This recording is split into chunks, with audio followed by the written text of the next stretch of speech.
Here are 4 silly, ridiculous fakes that really work. But no, we're not talking about the one I just showed you. I just celebrated my 40th birthday over the weekend.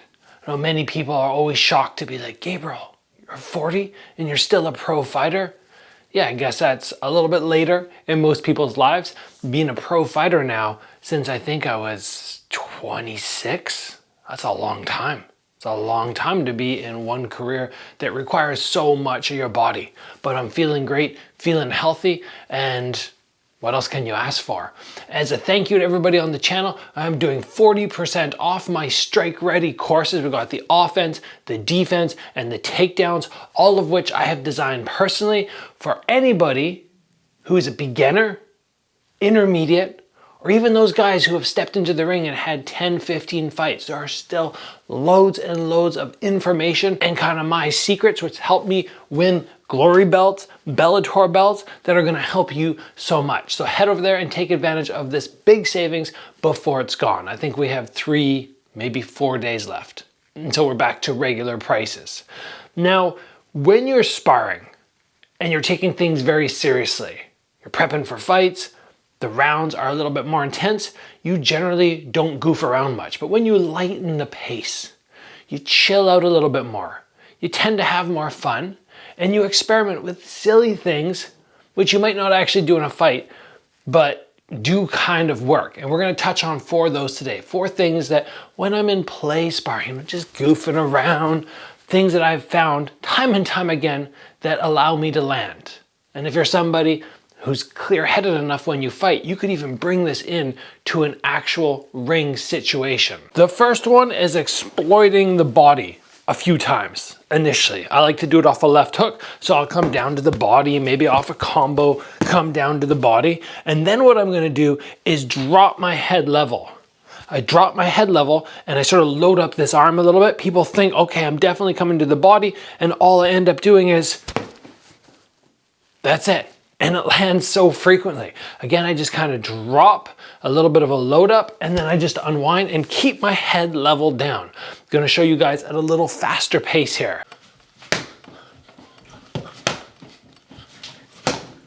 Something like that. Now, if I'm wanting to not get too close, sometimes I'll actually flip the head punch over and go very long range, right? I'm at this jab range, I kind of load up, boom.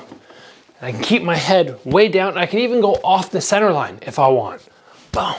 But everybody, they like, ugh, and then you get them to the head. Not the most powerful punch, but you have the ability from there, if you want to take it outside play sparring, to follow up with something big. I'd say this punch, to me, you can kind of get 50% of your max power because of the extension and the drop and all that, but still, something that is quite effective. The next one that I want to share with you is something that was taught to me by one of my karate buddies. And he was having loads of success with it and went, Gabriel, try this out. And I did. And for some reason it works.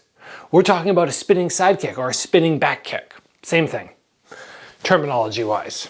So I'm here, I get into my spin, tuck the heel tight to the bum. By the way, that's where most people make their mistake. When they come around, they try to kick before that heel's connected tight, and then they miss their opponent. If I come straight in and I keep my heel tight, as soon as I transition, then the line is straight in. So, boom, and I'm landing that spinning side kick. Now, when somebody starts the spin, a lot of times you'll see them kind of like, whoo, they'll freeze up when they see that kick coming. What he had me do was just go and stall for that split second, and give them the shot after the fact. And you might think, oh, well, that just gives them more time to prep to defend, but it's almost like they see the turn, because you don't commit all the way, they kind of pause, they're like, huh? And then they relax for a split second, and then you can hit them. I don't know why it works so well, but it does. I'll be just outside jab range, I'll start my spin, my eyes are still on in case I need to bail out. I come from there, whoop, bang. Now, eyesight, you have 2 options. Normally when I do a spin, I complete the rotation, but because I'm coming here, I could just keep looking over the same shoulder. I don't have to commit to ever losing sight of them. So one that you can play around with. I'll give you a little faster clip here of me doing it just so you understand the exact timing. Looks something like that. Now, moving on. Talking about landing a jab. You want to land your jab right up the middle. That's all you're trying to do. But for some reason, this person's really good at parrying or head movement or whatever. The weirdest thing works. It works so often. You're trying to land this, not having success. You take your other hand and you just toss it out to the side. Just boom, start a straight arm, way out long, whoop, and then as you rechamber it, bang, you come right up the middle with the jab. It distracts them for some reason. This won't work on maybe somebody who's crazy high level, although I have seen it in boxing fights work. So it won't work on every high level fighter, but it will work on some.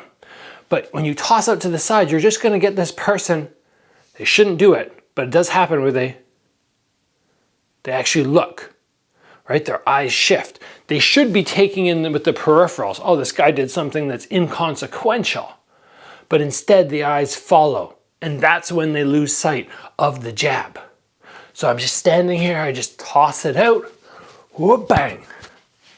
It works, again, for some reason. And you can do this off the opposite side too.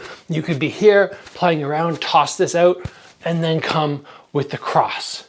Both of them work, both of them shouldn't, but you should add it to your arsenal. The last one I want to talk about is almost faking footwork to make somebody freeze up. To almost make them think, oh my gosh, what's happening? What is this person doing? They're prepping up for something. And you overdo it to make them freeze or panic, and then you follow up with whatever you want. So if I'm out here and I'm at this really long range, like I'll create that long range by, okay, I was here, and I'll just take a step back. They think I'm gonna relax. As soon as I step back, I just start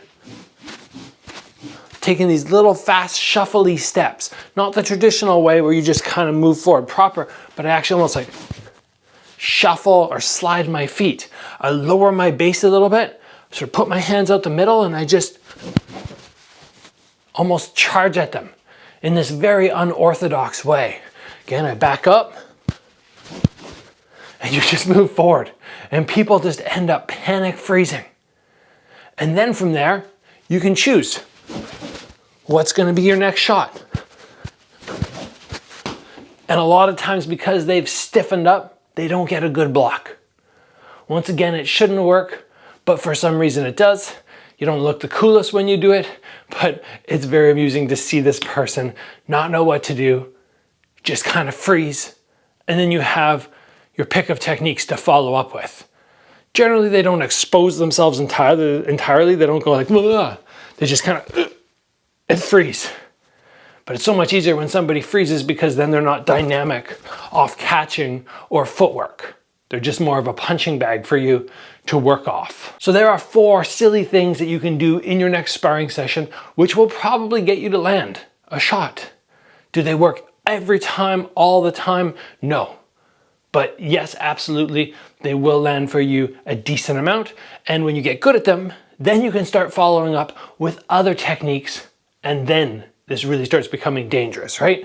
I toss my hand out to the side, boom, and then I follow up with some real techniques that are actually going to land and hurt this person, if you want to. Hopefully you're not doing that in sparring. That's it, guys. Thanks for joining. I'll see you back here soon for another video.